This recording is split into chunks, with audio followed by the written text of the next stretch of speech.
What is up, everyone? It is your guy Tyler here with Mom's Basement MMA, and today's Veterans Day, and I want to bring on a military veteran who is a mixed martial artist on the show, and Caleb Hall was kind enough to give me some of his time today. So first and foremost, Caleb, I'm going to say the thing that all of us vets don't like to hear. Thank you for your service.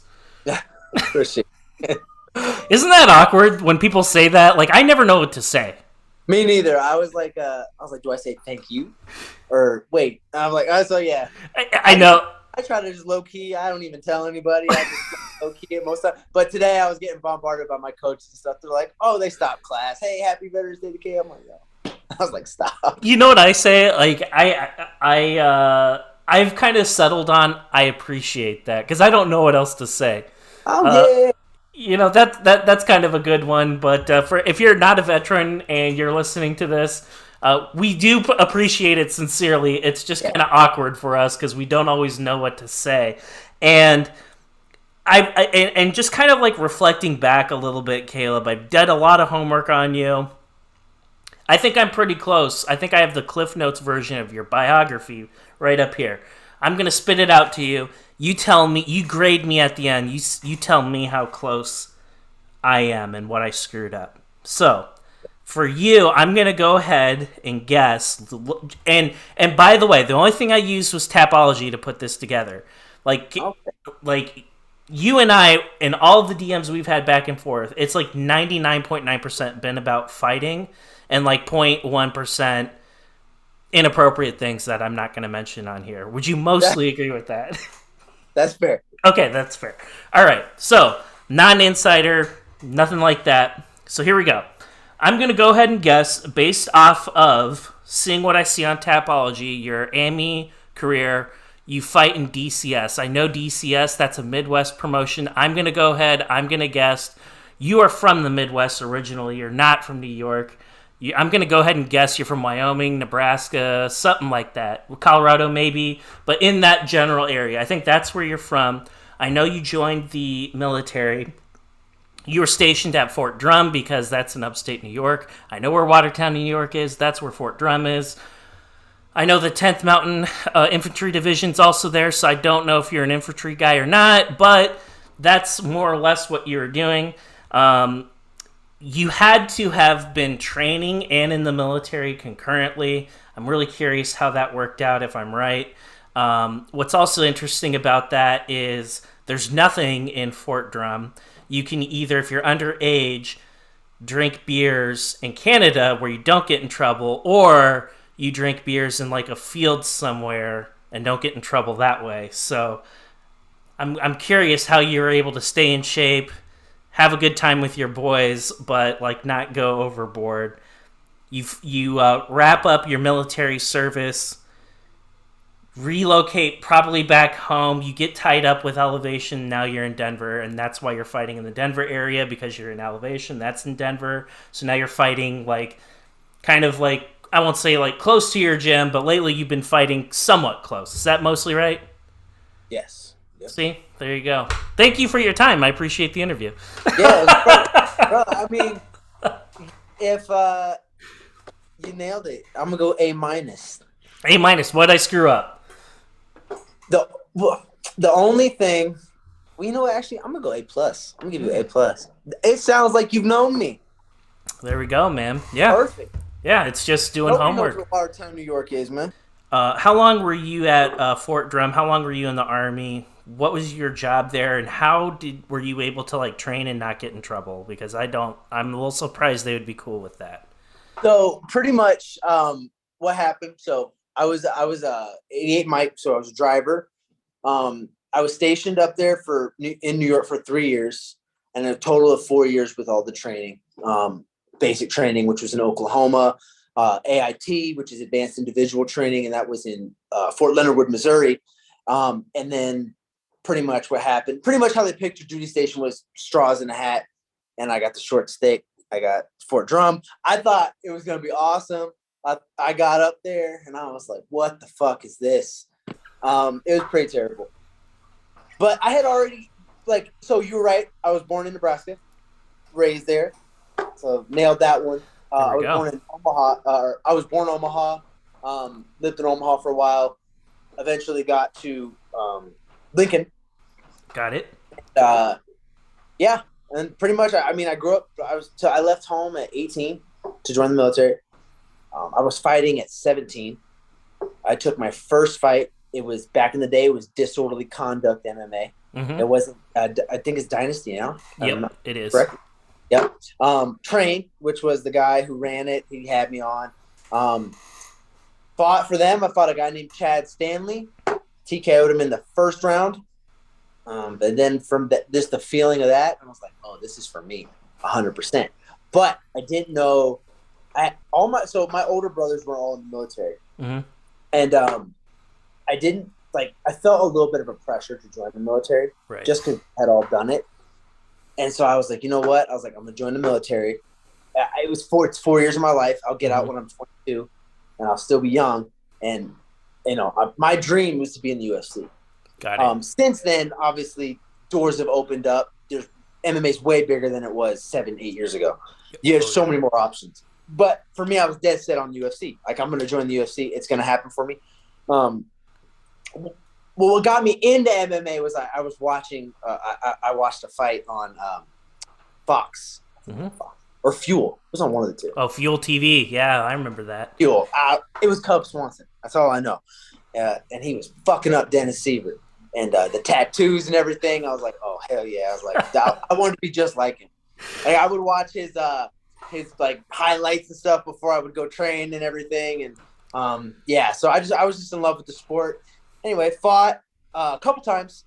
And then I left with the military. And then when I was in the military, I went to basic training and stuff like that. Mm-hmm. My drill sergeants had found out by my Facebook. Mm-hmm. I guess they were stalking on the people that I fought. Got it. And like during the combatives and stuff, I was doing really well. Mm-hmm. So that they kind of gave me a hard time for it and stuff like that. But it was cool. I got a lot of respect from those guys. And when I got stationed, the first thing I wanted to do was fight. I was like, I've got to fight. I've already taken, I think at the time it'd been like 8 months. Mm-hmm. I was like, I got to get in there for another fight. I hit up a local promoter. It was for, I think, Victory MMA is who it was for. Watertown show. They brought in a Canadian for me to fight. I just remember I whooped his ass, and I was, it was a good fight. And then, yeah, and that was pretty much it, man. And then balancing it in the Army was tricky.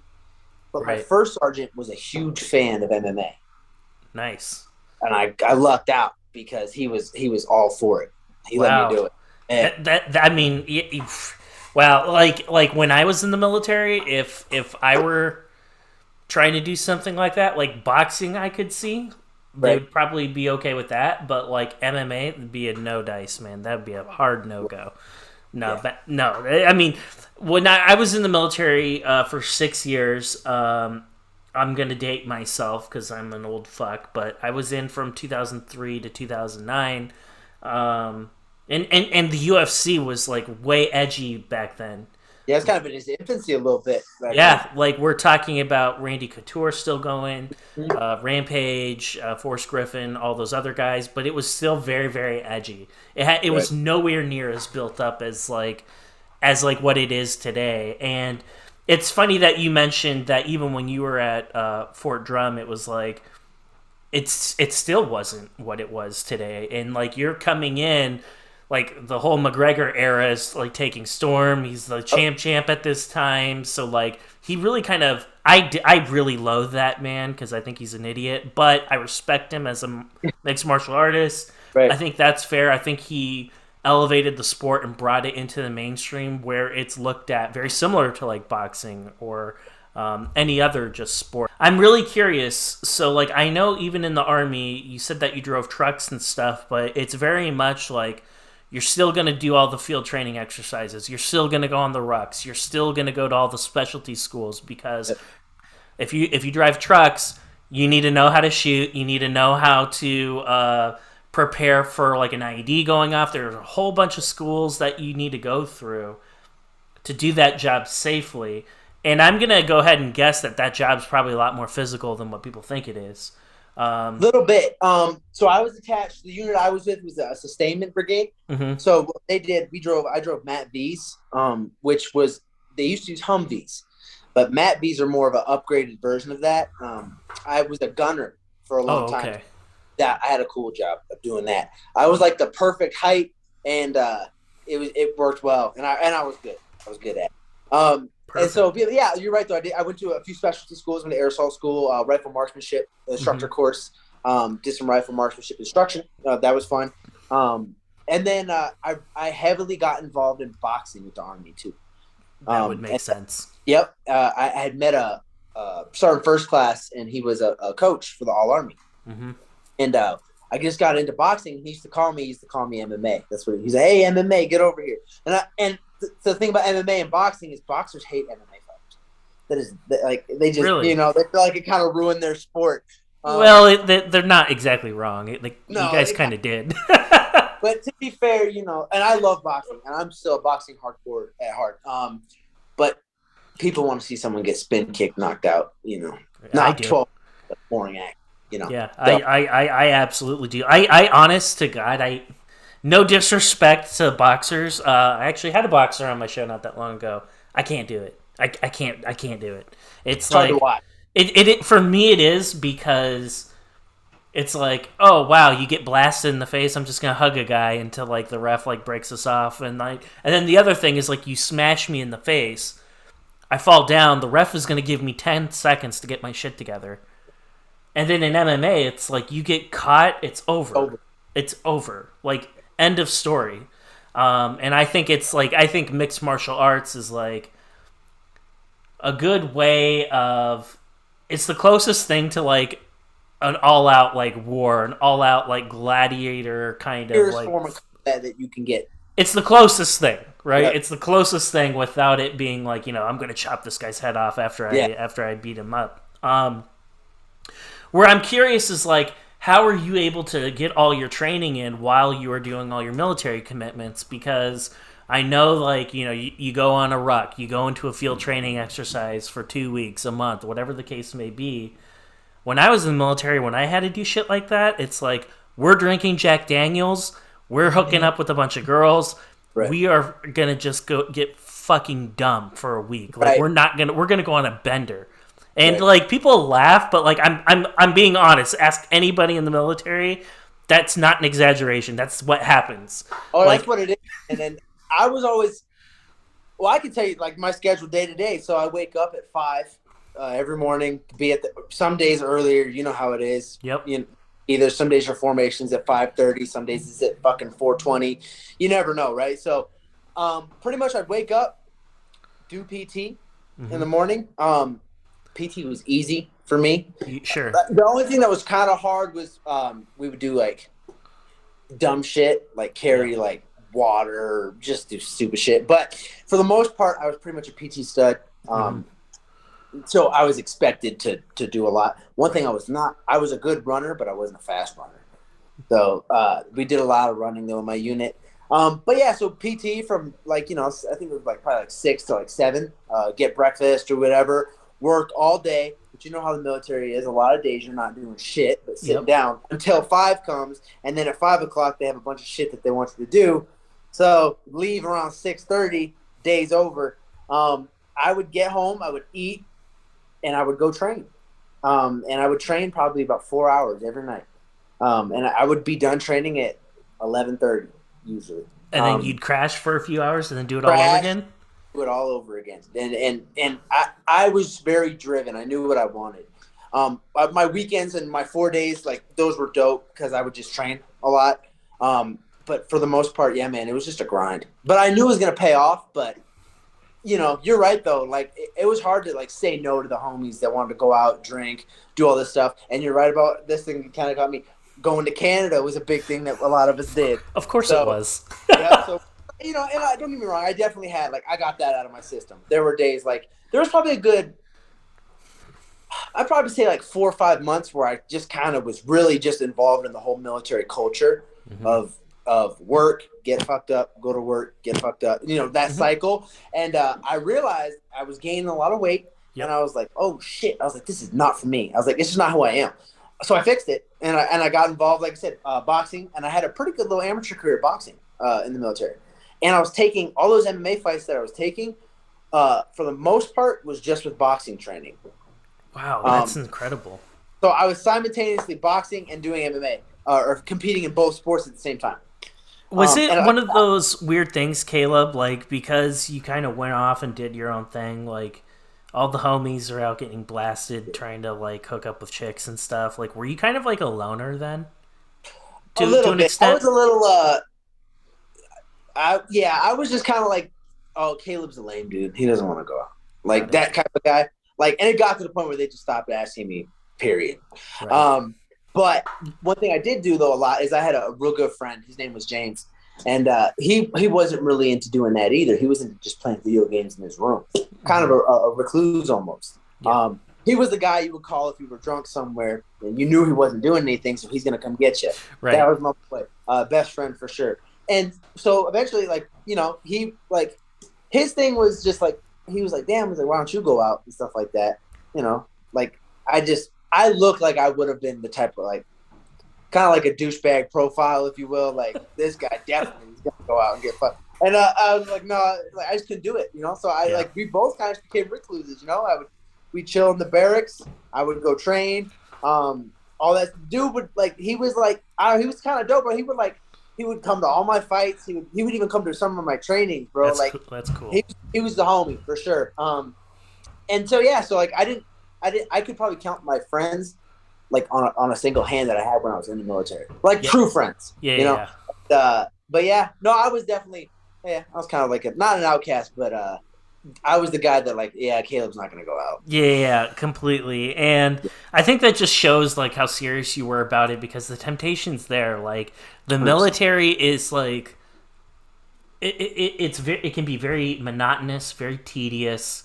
There's a lot of downtime. Like in a way, I'm going to go ahead and guess I'm making a stereotype based off of what I've seen on TV. It's like a prison sentence. Like, yes, there are certain times where you're busy, but there's a lot of time where you're just kind of sitting around, not trying to get in trouble. That's Yeah. all. That's legitimately what the military is. It's probably like shit. 70% of the time, that's what you're doing. Yeah. Like you're only for a little ass bit doing like your job, like your Right. actual job. And it's usually during the field exercises or whatever. Right. But yeah, bro, no, it's stupid shit. Like Yeah. most of my filled with just dumb shit. So I couldn't wait to get out, man. I Me- did I did my time. I got out and I went down my path, but compared to like fighting in the Midwest, like you're a young dude and you fought in a lot of different places throughout upstate New York and the Midwest. And this is a question I've always wanted to ask somebody because you're pretty well traveled. What is the sketchiest place that you've ever had to fight in? sketchiest place. Because I've heard some crazy stuff where people go Right. like I've heard one fighter told me that she literally fought like in this like on somebody's farm like Right. like they set up like this jank piece of shit old ass boxing ring Right. that it looks like they stole from like the basement of a YMCA somewhere and like a bunch of freaking meth heads and stuff went out like ooh we're gonna watch the fights like Yeah, that sounds about right. So I'd have to say it's got to be Rochester, man. I know it. It's bro. So here's how Rochester went. Rochester's actually where I won my first title as an amateur. We get there and it's at a place called the Armory. Yep, So I don't know if you know where that's at. I know where it is. I get there, bricked out, like the whole thing. And I'm like, what the fuck is this? So we get in there. It's fucking cold, bro. It's really cold in there. And I'm like, cool. There was some nice, like, there's a little area. And I was like, that's got to be where they got the fighters warming up at. I get over there. Dude's like, no, you guys got to go downstairs. We're in a boiler room. Bro, they got like a raggedy ass couch. Like, we're chilling. And, like, I'm the main event. Bro, I don't fight till, like, 11:30. I took a nap. And it was just cold, and it was just, and I was like, bro. And then when the fights were over, I was like, we got to get the fuck back to the hotel. Like, I was like, we got to get the fuck out of here. So yeah, that's probably the sketchiest place. Actually, surprisingly, like fighting in Nebraska, I fought in the Pinnacle Bank Arena, which Okay. is dope. And I fought in the Ramada Hotel, and those are two actually really decent venues. So when I did fight in Rochester, I was like, holy shit. And I was So like, it's kind of like backwards. So it's it like you, definitely felt like I was going backwards. yeah, Yeah. like when you're in AMI, just starting out, you're fighting in the nice, legit places, and then Hmm. your main eventing places, and you're fighting in Yep. these like shitholes. Yep. That's exactly how it was too. And I was just like, holy shit. I was like, man, fuck it. And like, it's funny because when you're an amateur, a lot of times like your career, you're on the undercard for a lot of guys. Yeah. And it's funny because, for example, like Anthony Smith had commentated like quite a few of my fights as an amateur. And I think it was before he was even in the UFC. Oh I wow. was sharing cards. I don't know if you know who Rufian Stotts is. No. He's a Bellator fighter, but I was sharing cards with like him and like guys who are now in the UFC. When then when you go pro, it's like you kind of take a step back almost when you fight for Right. the smaller promotions because they only have like one pro fight. You're it. Right. Um, yeah. So yeah, it's different. It's different. But. Yeah, and it's just kind of weird in a sense. Like, a good example is your teammate Austin Hubbard. He was the LFA lightweight champion, and now he's like on. Sometimes he's the early prelims, sometimes he's the prelims, and he's used to being that guy that like fights last. And it's kind of, I'd imagine like there's a lot of adjusting that you have to do as you scale up in your career. Well, even like my LFA fight was weird for me. I fought like at 5. It was like 5 or 6. Yeah, Um, and it was downstairs. So like we went from our hotel room, took the elevator downstairs, no fans. It was just a really weird experience. Obviously, you could hear everything. I heard a lot more than I think I Yeah, was supposed to.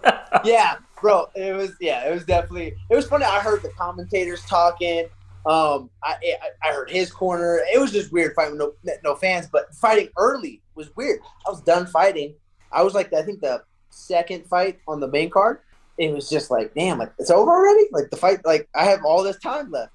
So yeah, it was nice. This last time I fought was like it was another one of the late ones. Got it. So Caleb, I wanted to ask you a little bit about just your experience with elevation. So you get out of the military, you relocate. One thing that I thought was really interesting is you fought in a smaller promotion in Colorado prior to getting with LFA and then the most recent promo that you were with. When you take a step back, here's one thing that kind of surprised me about you. You lose your last 2 AMI fights, and a lot of guys would have continued to fight on the AMI scene. I thought that took a lot of balls to lose back-to-back fights and then go up into the pros. What was your mindset like for that? And were you training at Elevation the entire time when you were going pro, or were you somewhere else? so well, I'll tell you how it all happened. Crazy story. So I lost my last 2 amateur fights. Thought I won that last one. It was a split decision, hometown dude. But I thought I had him beat. But I was like, I know I'm better than both those guys that I fought, and I knew that I needed knees to the head because I got out wrestled. I needed Right. elbows, and I needed 5 minutes.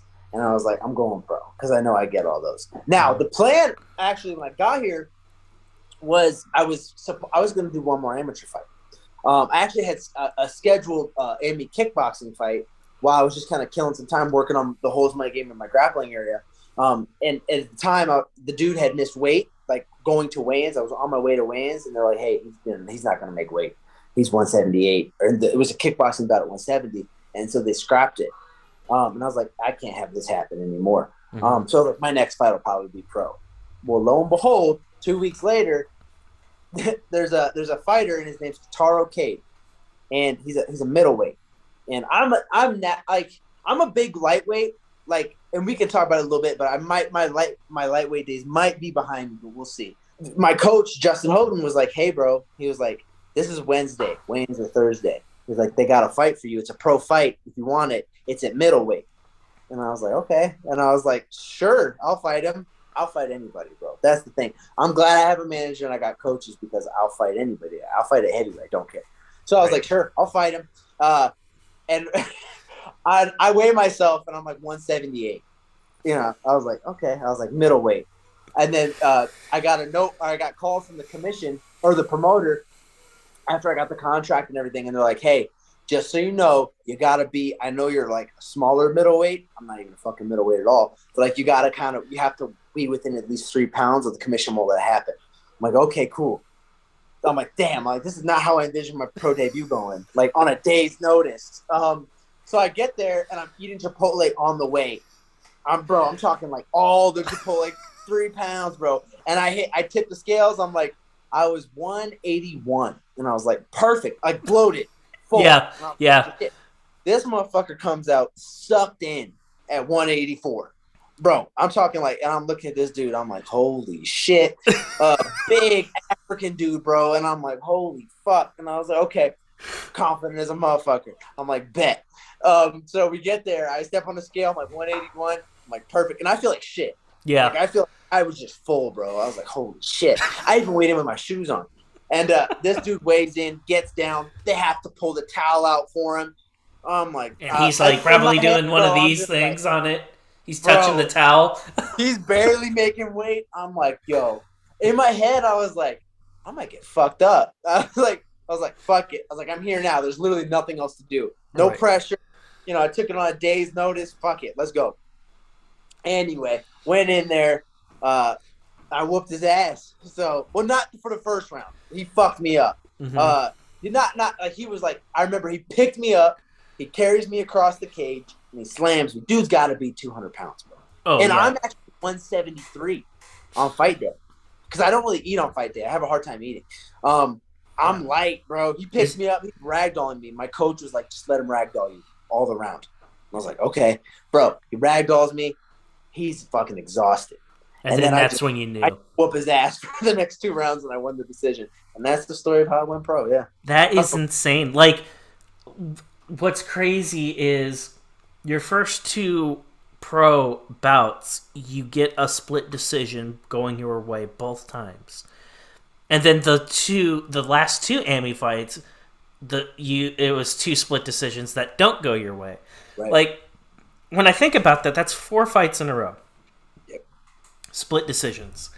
And when you sit back and you're waiting for the cards to come in, you're waiting, you know in the back of your mind, like, okay, like, here it is. Like, they're taking their sweet-ass time. Like, I know it's going to be close. Like, what is going on through your mind at that point in time? Like, some guys are pretty calm, cool, and collected, and it's like, it is what it is. Other guys are like, it's almost like an out-of-body experience waiting for the score. The first pro fight, I was actually, I'm not even gonna lie, both fights, I was really like, I was curious. My first one, I was like, damn, they must have really weighed that first round heavy. Because like I'm telling you, I got taken down like 4 or 5 times. Right. Never controlled. He was resting every time he took me down, so the ref stood us up. But he still secured like 4 of them, and I had like little to no offense. So I was like, man, I don't know how heavy they're weighing on that first round. But when they're getting ready to read the cards, he's bleeding from his nose. I'm fine. I can honestly say I've never gotten my like ass kicked in a fight. I've always looked pretty good after. And so I was like, I don't know, like the fact that it was a split decision, I was like, they must have really weighed the takedowns heavy. And they did. And I got the nod as I felt like I should have. Now the second fight was against a guy named Joseph Galaviz. And he's the toughest dude I've ever fought in my life. I was hitting him a lot. And he was just eating shots. Like, just eating them for breakfast. I remember I hit him with an uppercut, and I broke my hand. And that's how hard I hit him. And he just smiles and spits out the blood on the canvas. And I was like, dude. I was like, what's it going to take to put him away? That fight was competitive. I think I had him I think I would have to say the first round was mine. Second round I would give to him, and I definitely gave myself the third round of that fight. Just kind of going back and looking at it. So yeah, 2 close fights, back to back. And I was like, okay. I was like, we got to figure something out because I'm tired of like having close fights, right. So, and then, from there I was, I did a lot of things that like uptick in my aggression and my training. So, working on things to fix it. But to answer your question though, yeah, I'm always pretty confident that I do well. I don't get touched a whole lot in my fights. But that can also be, I don't take a whole lot of risks either, if that makes sense. Yeah. So I try to play a safe game, but yeah. There's obviously the Jones fight that I think that's kind of like the infamous fight there seemed to be for this fight against Jacoby like some general animosity. And was this him just selling a fight, or was it both you guys selling a fight, or was there like legitimate like, no, I really don't like you? Because I know there was some heated stuff said Right. when the bout was going on, but I kind of take that with a grain of salt because like you're literally trying to kill each other, and Yeah. people are gonna say and do crazy shit when Yeah. when that is happening. But before I talk about like what it is about you in that fight that I like so much, I wanted you to just take a step back. Like you seem to me like a pretty chill guy and a guy that doesn't really get worked up all that much. Like what kind of happened with all that? That being said, I've trained there. Mm-hmm. When I first got into Colorado, I tried them out. Didn't think they were very good. Still don't. They have a couple fighters that I like a lot. Mm-hmm. I don't know if you know who Chris Gutierrez is. Yes. I like him. I sparred him. And I just have a lot of respect for him. Mm-hmm. And Anthony Smith. Dude, Anthony Smith's the greatest of all time. I look up to Anthony Smith a lot, and I look up to his careers, and I just think there's a lot of times, like not to get too off track, but there's a lot of times where he could have quit, gave up, and nobody would have blamed him. I think at one point he had like a lopsided record. He did. He was in the red. He's one of the best 205ers in the world right now. I think he's dropped a couple fights that I think that, it's so easy for us to look on the outside in and tell like a fighter like what he could have done. But for the most part, yeah, those two I respect a lot. But besides that, yeah, no, I just didn't like Jacoby he had beat a teammate of mine before. Mm-hmm. And I just, I don't know if you know, he's from Nebraska as well. Jacoby? Yes. Oh, I didn't know that. Yeah. He wrestled in Pueblo. Okay. But yeah, he's fought for Dynasty, and okay. I didn't like how as soon as the fight got accepted, he was just like he had tagged me in one of his stories. He's like, "See you soon, Caleb," and I was like, you know what? I was like, fuck him. I was like, and I tagged him. I was like, this is about to be an easy payday. And then from there, it just kind of.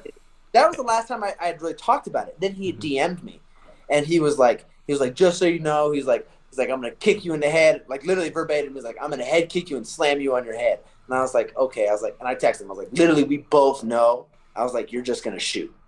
Yeah. I was like, so stop talking like crap. Then his teammates were messaging me, talking crazy, and I was firing right back. And I'm like I said, I'm always like, no matter what happens, like I'm still gonna talk shit. So going into that, and I just remember like, but it was funny because when we actually got to the venue in Oklahoma, he saw me and he didn't say shit to me. Really? And I was like, okay, cool. And I was ready to go. I was like on 10, and he didn't say anything. Then his other teammate gets there, and it's funny because then he started acting a little tougher. Mm-hmm. And I was like, bro, shut the fuck. And then Mark Bieri from LFA, the matchmaker, was like, I need you to just can it. I was like, okay, because I was ready to go, bro. I was ready to get it done. And anyway, shit talk continued all the way through. We kind of had our weigh-in it was all, like I said, there's no public weigh-ins or anything. It was all kind of just closed. That's how you know the beef is real, though, because I didn't give a fuck if there was nobody there, and we were still talking that shit. But yeah, to this day, like as a competitor, he's talented, he's good, he's young. We're both two young guys, and I'm sure maybe we'll see each other one day, maybe we won't. I don't know. But yeah, that's pretty much where that beef started. So after the fight, did you post event, all that other stuff, like did you run into him and was it like cool, or is it still kind of edgy? Kinda, so I don't know. So I was talking shit to the final bell. Yes, you and were. We got up, and I was like, good fight, whatever. Like I wasn't mad or anything, and I remember I went to the commentating team. I was like, hey man, it is what it is. And then at the end, I didn't shake his hand or anything in the cage. Then after, when I went to the back, did what I had to, call my wife, called my parents or whatever, let them know, because it was on Fight Pass, so everyone kind of had watched it. Yeah. And I had a lot of people tell, like, it's, after a fight, if you don't win, even when you win, you feel like you could have done things way better. But I had people tell me, no, bro, you look not terrible, blah, blah, blah, all this good stuff, whatever. And I was like, all right, cool. Went to his locker room, just by myself, didn't have my coaches or anything with me. Went back there. His teammate had fought the same night. And I went back then and I was like, hey, I was like, I shook his hand. Hey, I was like, I talked a lot of shit. I was like, but you got the better of me tonight. And it is what it is. And then he was like, it's like all good. Boom. And then to this day, he's still talking shit. And I'm talking shit right back. So that was, like I said, like he's still like, it's funny because like the fight is over, but he'll still tag me and stuff or something like that. And I don't really give it any attention. But like pretty much like I think our last altercation was he had gotten like stickers made or whatever, and one of them was like him, like he was on top and he was getting ready to throw a punch or something like that, and he was like, hey Caleb, he's like, do you want he's like do you want one of these stickers or whatever? And I was like, no, I was like, haha, I was like, it's like, no, I'm good, bro. I was like, or some shit like that. He was like, cool. And he kept going, and I was like, bro, next time I see you, bro, I was like, it's not gonna be like friendly at all. And he was like, haha. He's like, we both know you're not like that. And I was like, no, bro. I was like, you're not that. And I dropped my address for him to if he wanted to pull up or whatever. And he's no, because he's like, how about I come spar you? He's like, and we do it again. And I was like, bro. I was like, bet. And I dropped the address of Easton Training Center where I train and the times that I'll be there. And he never replied. Didn't do anything like that. Saw him his last fight. I was at the LFA he fought a teammate of mine. Thought he lost that fight, but it was a great fight. But I remember, he just walked past me and I walked up to him. I'm not like, here's the deal. I'm like, the man was probably concussed from his fight too or whatever, so I'm not gonna like get all up in his face, right? That's classless after you fight, you know what I mean? And just like not who I am necessarily. There were a lot of things from that bout that I picked up on. You're labeled as a striker predominantly, and I think that's fair. I think that's where you really excel. Jones had a good game plan, and if I were coaching against you, I'd be like, fuck that. No, we're going down on the ground. We're not standing with this guy. It ain't happening. There's nothing to gain from that. We're not going to fight with our ego. We're going to, if we feel like we have an advantage on the ground, I don't care if it's a boring fight. That's what we're going to do. With that being said, I thought that you fought really good off the ground. You were very, very active in the first round. Your submission defense was really, really good. You got hit one time. I think the damage looked a lot worse than what it really was. You got clipped one time with an elbow in the head. It cut you up pretty good, but beyond that, it was one strike. For the rest of it, for the rest of the bout, he was able to maintain top control, but there were kind of times where I was surprised you didn't get stood up because, yeah, he was striking, but he was like laying in. He had side control a couple of different times, but I felt like a majority of it, he was in full guard and he was just like doing these little body pops on you, and it really wasn't. That was pretty much the extent of it. I thought your ground game was really good. I know that you tried going for a guillotine a couple times. I know you tried going for an armbar a couple times. Like, you kept him very honest on the ground. So, like, if people don't think you don't have ground game, like, they should look back, particularly at round one. You kind of reminded me of, like, Nate Diaz fighting off of his back. And you looked very comfortable there. Was that something that you had worked on a lot going into that bout? So, going into that fight, I only had a week's notice, right? But I had been training the whole time to beat that style. And looking back at it, yeah, I mean, I rewatched the fight a couple times. He did a lot of laying in my guard, and he did just a lot of like, and it's always going to be on the fighter to get up, right? As I should have, but yeah, I didn't like. We did a lot of so I do a thing that a lot of people don't do, and I will take the it's like what's a bag called? It's like a heavy bag, but it looks like a human.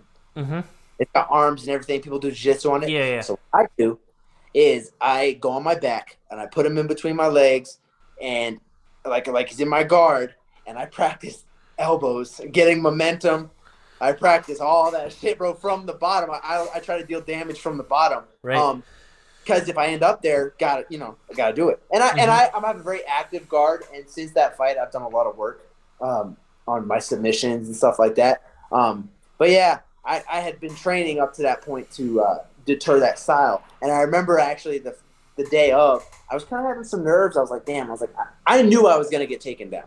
Mm-hmm. So that was the first thing. I was like, I just kind of knew, like, I knew how, like, as much as I didn't like him, I respected his skill set and I knew exactly how good he was. I've seen him fight twice live. I Yeah. knew exactly, I was like, yep, I'm getting taken out for sure. Um, so I was watching, like, leading up to the fight, it's a bunch of Tony Ferguson from the bottom, just how he was Right. getting the angle on the elbows and stuff like that. And I was like, yep, that's what I'll be doing. And for the most part, I felt like I did pretty well. I landed. I would actually say that I probably landed just as many strikes as he did. Mm-hmm. He was just in top control, and he did have one good elbow that he did land, like in the beginning of the fight. And I felt that as soon as it landed, I knew it was a cut. It was warm. I was like, great, and it was actually a really small cut. Yeah, but Really. because it's on your dome, it's gonna bleed a Yep. lot. Yep. And I was like, fuck, that's gonna look way worse. But I Right. made sure I saw the cameraman taking pictures, and when I walked up, I made sure I was smiling at the camera. Like, it didn't really phase me that much. Yeah. But yeah, like looking back at it, I was like, yeah, there's some times where I definitely had a couple opportunities to get up, but I didn't. So, like I said, that is what it is. But I learned more from that fight alone than I had any of my losses prior. I mean, I thought you damn near knocked him out with that up kick. Bro, I know I did. He was hurt, and I He knew he was. was hurt. Bro, he turned around, Yeah. and I remember I like as I heard the bell, I ran out of time. I think if that had been any earlier in the fight, I think the finish was probably there. He was fucking hurt. I just knew. Yeah. You must have got him right with your heel in the nose or something like that. Yep. Like that's what it would have. That's what it had to have been because you clipped him dead on. You heard the thud. Yep. He was hurt, and you were going in for the kill. And yeah, I do tend to agree. Like it was a saved by the bell kind of a situation, and you were kind of going for. I'm not going to say going for broke, but like you're trying to hurt that dude. Yeah, I was trying to get him out of there at Yeah. that point. Yeah, I knew I was down that round. I was like, fuck. I was like, and I remember I swung at the bell as the bell was going. And I was like, oh, I was pissed. And I knew it too. And I was talking shit going back to my corner. I was talking shit the whole fight. But anyway. Yes, but you yeah. were. Yeah. You dropped a couple F-bombs on him. You called him a pussy. I thought it was funny.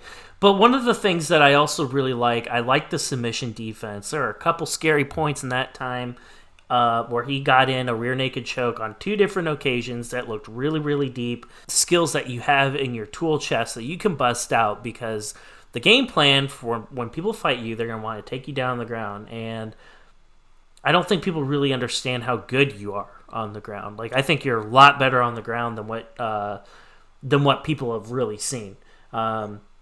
He had top control. He won the fight. It is what it is. There wasn't really anything controversial about it, but I'm glad that fight went the way that did. I'm glad that you fought a guy like that because it's just going to make you better moving forward. Like I can't think of like Jones or not.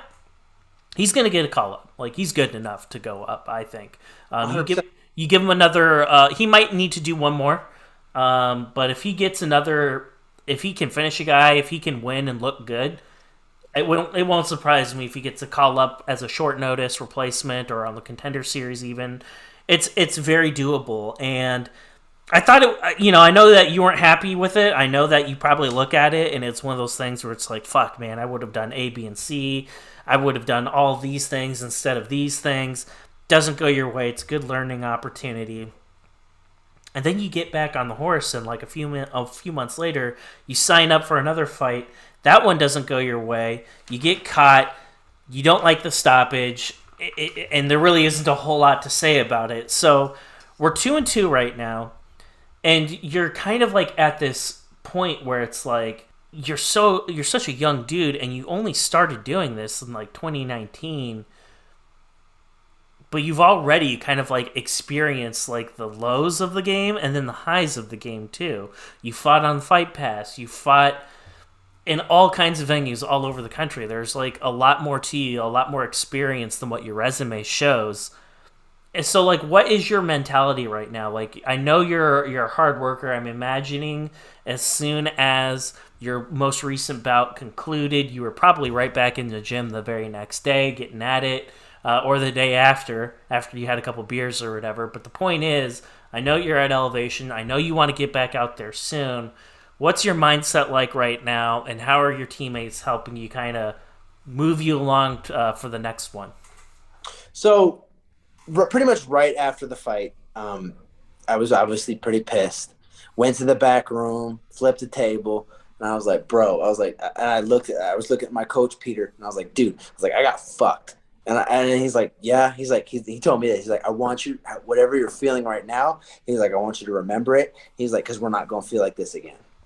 Mm-hmm. And I was like, you're 100% right. And then we had to kind of get out of the venue because it was a private event for a charity, a lot of rich people. Yeah. So they didn't want the fighters kind of hanging around. So I was, and it's funny because the venue, I live downtown Denver, and the venue is like a block away from my house. So me and my wife walked to the venue, then came right back, bro. And it was weird. It was not a lot of people, but I just remember I was like, man, I was just disappointed. Yeah. I was just real disappointed. And I was like, I can't, but like, I told myself that I wasn't going to lose this one, right? Mm-hmm. No matter what happens, I was like, can't lose. Not going to happen. And honestly, I had a lot of confidence going into this fight, specifically just because of the opponent. Mm-hmm. Didn't underestimate them all. Worked the hardest I've ever worked for a fight for this one. Like I said, didn't go my way. It was short. Can't agree with the stoppage, whatever. I just know that I look at the careers of people that I look up to, Anthony Smith being one of them, and I was like, you know what? I was like, like I said, at one point he had a negative record, and I was like, and he just put it together. Another guy I look up to, Charles Oliveira. You know, those guys. Things like, who would have thought back in the day, like, that Charles Oliveira would have been the lightweight champion? Or Jan, same deal. Jan, same deal, exactly. Yeah. Looking at Glover, you know, he just, you know, I'm like, your story is only over when you stop writing it. So I was like, it's cool. I'm just gonna get back on, like, make some adjustments that I need. Talk to my coaches. He said there's not a whole lot. Obviously, there's not a whole lot we can take away from that fight. Surprisingly, and you know, our goal was we were actually going to take him down. Mm-hmm. Oh wow!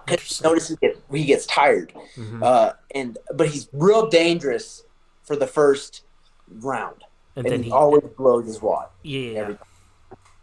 Watched a lot of footage on him. He's been around for a long time, and so the goal was we're going to stand a little bit, kind of feel it out, and as soon as we get the opening, we're going to take him down.